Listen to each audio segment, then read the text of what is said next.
नमस्कार. मी नितीन देसाई, राहणार पुणे. मला 2007 पासून टाईप 2 डायबिटीस आहे. मी ॲलोपॅथिकच्या गोळ्या 2007 पासून घेतो आणि प्रत्येक वेळेला ज्या वेळी मी ॲलोपॅथिक डॉक्टरांचं कन्सल्टेशन करतो त्यावेळी दर 3 महिन्यांनी HbA1c टेस्ट केल्यानंतर त्याच्यामध्ये मेडिकेशन हे दर वेळेला वाढत जातं.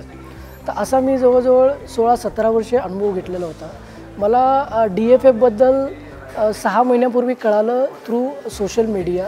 त्याच्यानंतर मी DFF जॉईन केलं आणि त्याच्यानंतर त्यांचा जो काही प्रोटोकॉल आहे, diet management, stress management, exercise आणि बाकी लाईफस्टाईल रिलेटेड थिंग्स, ह्या गोष्टीच्या जर चेंजेस केल्यानंतर मला गेल्या 3 महिन्यामध्ये माझ्या शुगर लेवलमध्ये फरक जाणवला आणि HbA1c माझी 7.8 होती बिफोर जॉईनिंग द DFF आणि आत्ता माझी HbA1c आलेली आहे 6.8.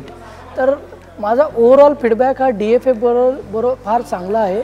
यांची टीम, डॉक्टर भाग्येश कुलकर्णी यांचं सरांचं गायडन्स आणि जो काही ओव्हरऑल एक्सपिरियन्स आहे तो फारच चांगला आहे.